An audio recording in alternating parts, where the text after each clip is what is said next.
ಇವತ್ತು ವೈಕುಂಠ ಏಕಾದಶಿ ನಮ್ಮ ಪ್ರಯುಕ್ತ ಇವತ್ತು ನಮ್ಮ ಎ ವಿ ವೇಣುಗೋಪಾಲ್ ಅವರು ನಮ್ಮ ದೇವಸ್ಥಾನನ ಕಟ್ಟಿಸಿ ಇವತ್ತು ನಮ್ಮ ಗ್ರಾಮ ಪಂಚಾಯತಿ ವ್ಯಾಪ್ತಿಯಲ್ಲಿ ಅಡಕಮಾರನಹಳ್ಳಿ ಗ್ರಾಮ ಪಂಚಾಯತಿ ವ್ಯಾಪ್ತಿಯಲ್ಲಿ ನಿಜವಾದ ಅದ್ದೂರಿಯಾಗಿ ಕಾರ್ಯಕ್ರಮನ ಪ್ರತಿ ವರ್ಷನೂ ಆಗಲೇ ಒಂದು 3 ವರ್ಷ ಆಯಿತು ಇದು ನಮ್ಮ ದೇವಸ್ಥಾನನ ಕಟ್ಟಿ ಅದ್ದೂರಿಯಾಗಿ ಈ ಕಾರ್ಯಕ್ರಮನ ಪ್ರತಿ ವರ್ಷನೂ ನಡೆಸ್ಕೊಂಡು ಹೋಗ್ತಾವ್ರೆ.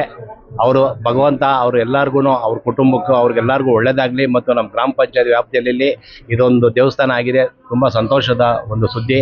ಇದು ಎಲ್ಲರಿಗೂ ಈ ವೈಕುಂಠ ಏಕಾದಶಿ ಭಗವಂತ ಎಲ್ಲರಿಗೂ ಒಳ್ಳೇದು ಮಾಡಲಿ ಅಂದ್ಬಿಟ್ಟು ನಾನು ಶುಭ ಹಾರೈಸ್ತಾ ಇದ್ದೀನಿ. ಇವತ್ತು ನಮ್ಮ ಅಡಕಮಾರನಹಳ್ಳಿ ಗ್ರಾಮದಲ್ಲಿ ನಮ್ಮ ಅಣ್ಣನವರಾದ ಎ ವಿ ವೇಣುಗೋಪಾಲ್ ಅವರ ಒಂದು ವೆಂಕಟರಮಣ ಸ್ವಾಮಿ ದೇವಸ್ಥಾನ ಕಟ್ಟಿ ಇಲ್ಲಿ ಅನ್ನದಾನ ಮಾಡಿ ಅದ್ದೂರಿಯಾಗಿ ಒಂದು ಕಾರ್ಯಕ್ರಮವನ್ನು ಮಾಡ್ತಾ ಇದ್ದೀವಿ. ಎಲ್ಲ ನಮ್ಮ ಅಡಕಮಾರನಹಳ್ಳಿ ಜನತೆ ಮತ್ತು ಅವರ ಎಲ್ಲ ಸ್ನೇಹಿತರು ಬಂದು ತುಂಬ ಅದ್ದೂರಿಯಾಗಿ ಕಾರ್ಯಕ್ರಮ ಮಾಡ್ತಾ ಇರೋದ್ರಿಂದ ಎಲ್ಲ ಈ ವೆಂಕಟರಮಣ ಸ್ವಾಮಿ ಭಗವಂತ ಎಲ್ಲ ನಮ್ಮ ಅಡಕಮಾರನಹಳ್ಳಿ ಗ್ರಾಮಸ್ಥರಿಗೂ ಎಲ್ಲ ಒಳ್ಳೇದು ಮಾಡಲಿ ಅಂತ ನಾನು ಹಾರೈಸ್ತಾ ಇದ್ದೀನಿ.